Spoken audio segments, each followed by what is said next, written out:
Maximo Alvarez. I live in Miami, Florida, not far from the state of Florida, which isn't just a 90-mile wide blue strip on a map for me. It divides freedom from fear. It divides the past from the present, from the future. I know all about the past. I'll never forget my own. My family has fled totalitarianism and communism more than once. First my dad from Spain, then from Cuba. But my families don't run away. By the grace of God, I live the American dream, the greatest blessing I ever had. My dad, who only had a sixth-grade education, told me, "Don't lose this place. You'll never be as lucky as me." I'm speaking to you today because my family is done abandoning what we rightfully earned. There's no place to hide. I'm speaking to you today because President Trump may not always be politically correct. He's in fact a successful businessman, not your average career politician.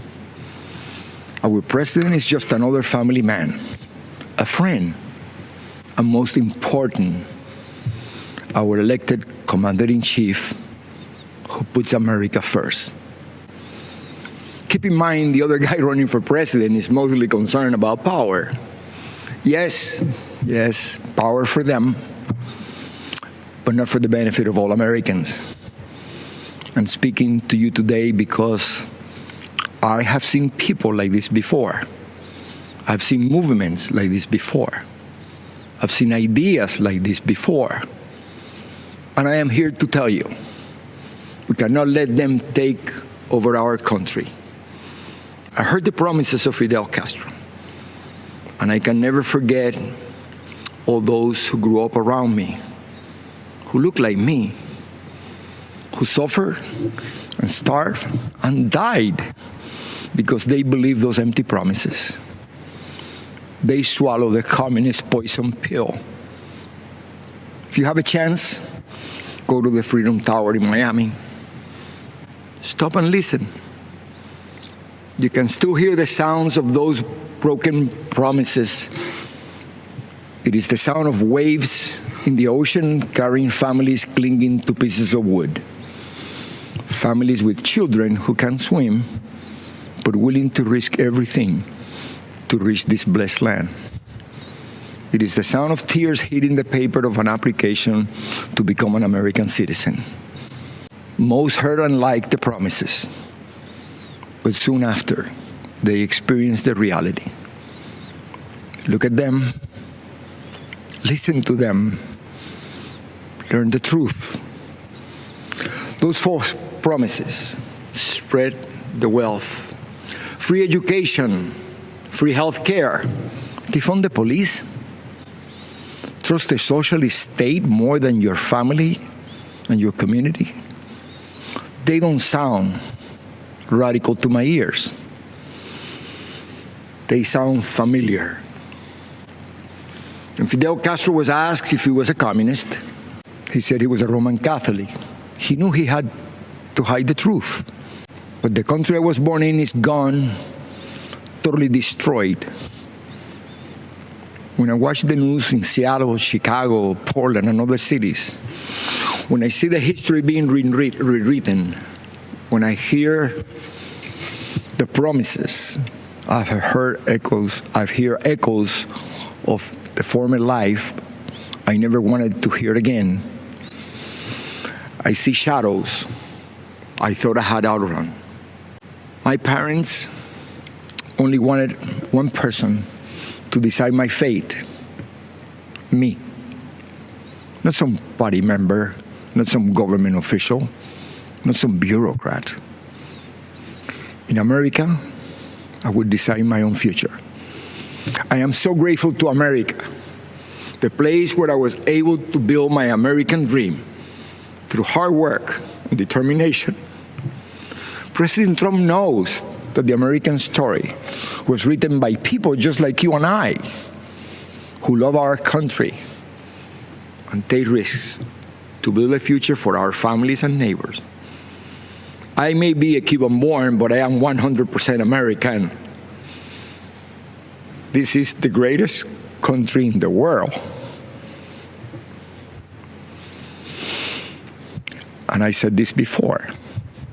If I gave away everything that I have today, it would not equal 1% of what I was given when I came to this great country of ours. The gift of freedom. Right now, it is up to us to decide our fate and to choose freedom over oppression. President Trump, he's fighting the forces of anarchy and communism. And I know he will continue to do just that.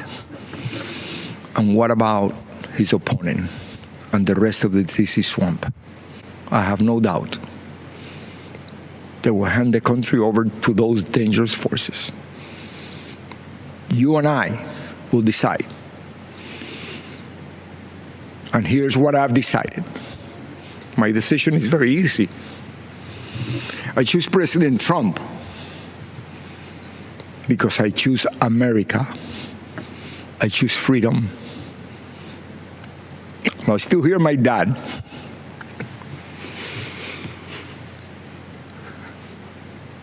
There is no other place to go.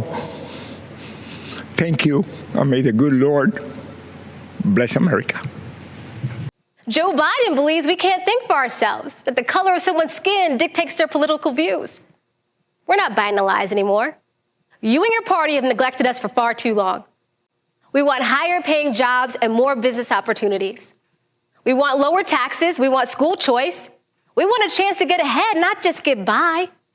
That's what President Trump promised, and that's what President Trump delivered. I want Baltimore to be an example to Republicans around the country. But Trump is the bodyguard of Western civilization. The American way of life means you follow the law, you work hard, you honor God, you raise your kids with strong values. We are Mark and Patty McCloskey. We're speaking to you tonight from St. Louis, Missouri, where just weeks ago you may have seen us defending our home as a mob of protesters descended on our neighborhood. What you saw happen to us could just as easily happen to any of you who are watching from quiet neighborhoods around our country. And that's what we want to speak to you. In much of the Democratic Party, it's now fashionable to say that America is racist. That is a lie. America is not a racist country. This is personal for me. I am the proud daughter of Indian immigrants. They came to America and settled in a small southern town. My father wore a turban. My mother wore a sari. I was a brown girl in a black and white world. We faced discrimination and hardship, but my parents never gave in to grievance and hate. My mom built a successful business. My dad taught 30 years at a historically black college, and the people of South Carolina chose me as their first minority and first female governor. America is the greatest country on earth, but my father's entire worldview revolves around the idea that we can always do even better. Imagine the life you want to have, one with a great job, a beautiful home, a perfect family. You can have it. Imagine the country you want to live in, one with true equal opportunity, where hard work pays off and justice is served with compassion and without partiality. You can have it. Imagine a world where the evils of communism and radical Islamic terrorism are not given a chance to spread, where heroes are celebrated and the good guys win. You can have it. That is the life. That is the country. That is the world that Donald Trump and the Republican Party are after. And yes, you can have it. I decided to run for Congress in 2010. The district is based in Charleston, South Carolina, where the Civil War started, against a son of our legendary Senator, Strom Thurmond. You may be asking yourself, how does a poor black kid from a single-parent household run and win in a race crowded with Republicans against a Thurmond? Because of the evolution of the Southern heart. In an overwhelmingly white district, the voters judged me not on the color of my skin, but on the content of my character. We live in a world that only wants you to believe in the bad news, racially, economically, and culturally polarizing news. The truth is, our nation's arc always bends back towards fairness. We are not fully where we want to be, but I thank God Almighty, we are not where we used to be. We are always striving to be better. When we stumble, and we will, we pick ourselves back up and try again.